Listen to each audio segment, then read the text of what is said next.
Hi, this is Jerry Monkman. I'm a nature and adventure photographer from Portsmouth, New Hampshire. I'm also the co-author with my wife Marcy of Discover Acadia National Park 3rd Edition, a guide to the best hiking, biking, and paddling in Acadia. And I'm here on Sand Beach in Acadia today to talk about some simple things you can do to improve your outdoor photography. Now, the following 3 tips just scratch the surface when it comes to making great images, but even if you're the most beginner of photographers, practicing these concepts will greatly improve your photography. Now, I really encourage you to get out and tune in to the place you are photographing.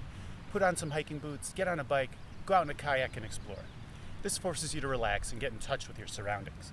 The great photographer Galen Rowell called this participating in the landscape, and I feel it is imperative to finding new and interesting subject matter and the stories that come from only truly understanding a place. By the way, Acadia is a great place to explore on foot, on a bike, or with a paddle. Now, on to the tips. Tip number 1, follow the rule of thirds.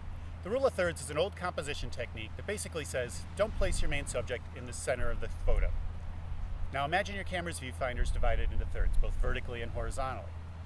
Now instead of placing your main subject in the center of the picture, try placing it on one of those points where those lines intersect. This gives your photo a more pleasing balance, but more importantly, it forces you to really work your composition. As you try placing your main subject in different parts of the frame, it changes how it relates to the scene, and eventually you'll end up with a composition that works really well. For landscape photos, avoid placing your horizon in the center of the frame. Instead, try placing it in the top third or the bottom third. With a beautiful foreground, put it in the top third to emphasize the foreground. With cool skies, place it on the bottom third to highlight the skies.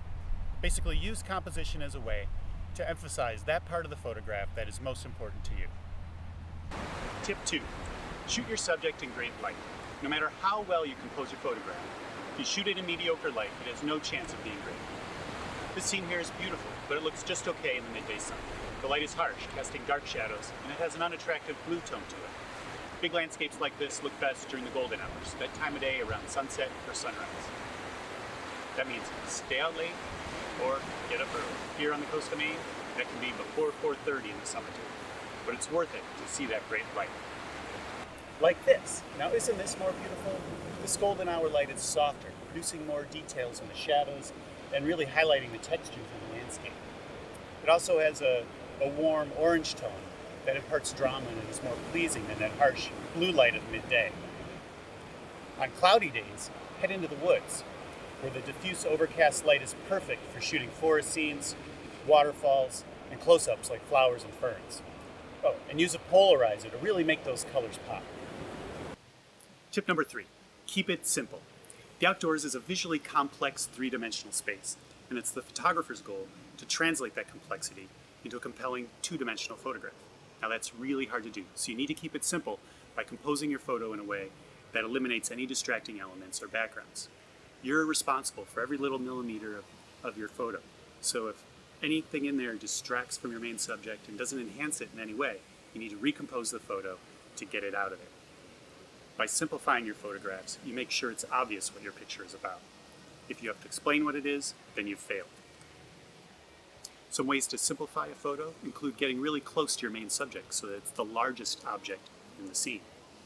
You can also emphasize your main subject by using a large aperture or f-stop like f4, which creates a narrow depth of field so that only your main subject is in focus. Before sunrise or after sunset, you can use silhouettes to simplify your photos. To do this, expose for the sky and let everything else go black. Basically, do anything you can to simplify your photo, and you will greatly increase the odds that you'll create images that tell your story in a compelling way.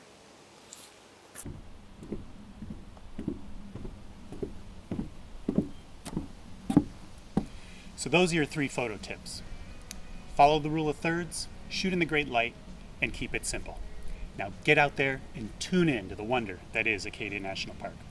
With its miles of scenic coastline, over 100 miles of hiking trails, and more than 50 miles of carriage roads, Acadia is a top-notch destination for outdoor recreation.